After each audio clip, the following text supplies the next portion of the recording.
እዚህ ጋር ደግሞ ሲም ካርድ የሚቀበለው ካሜራ ዲቫይስ ኦፍላይን እያለ አስቸገረ እና እንዴት እንደሆነ ኮኔክት እንደሚደረግ የሚል ጥያቄ አለ። እነዚህ ባለ ሲም ካርድ የሚቀበሉ V380 ካሜራዎች ወይም ደግሞ የተለያዩ ሲም ካርድ የሚቀበሉ ካሜራዎች አንዳንድ ጊዜ ኦፍላይን የሚልበት ጊዜ አለ እና ዋናው ሁለት ምክንያቶች እነግራችኋለሁ በምን ምክንያት ኦፍላይን እንደሚል ማለት ነው።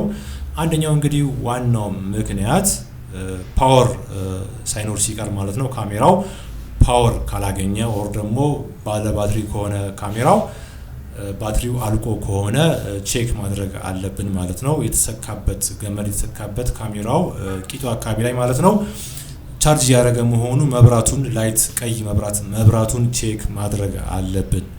ካሜራው በትክክል ከፓወር ማግኘቱን ቼክ ማድረግ አለብን ማለት ነው። ሁለተኛው ደግሞ ኦፍላይን ሊል የሚችለው የሲም ካርድ ዳታ ሲያልቅ ነው ማለት ነው። ሲም ካርድ ዳታ ፓኬጅ ሞልተን ከሆነ ፓኬጁ ካለቀ ኦፍላይን ይላል ማለት ነው። ስለዚህ ካርድ ሞልተን ቼክ እናደርጋለን ማለት ነው እና ከሁለቱ ከፓወር እና ኦር ደግሞ ከሲም ካርድ ችግር ውጪ የሚሆን አይመስለኝም። ለማንኛውም ግን ከሁለቱ ውጪ ምን ደግሞ ከሆነ ካሜራውን ሪሰት በማድረግ እንደ አዲስ አድ በማድረግ መሞከር ትችላለህ።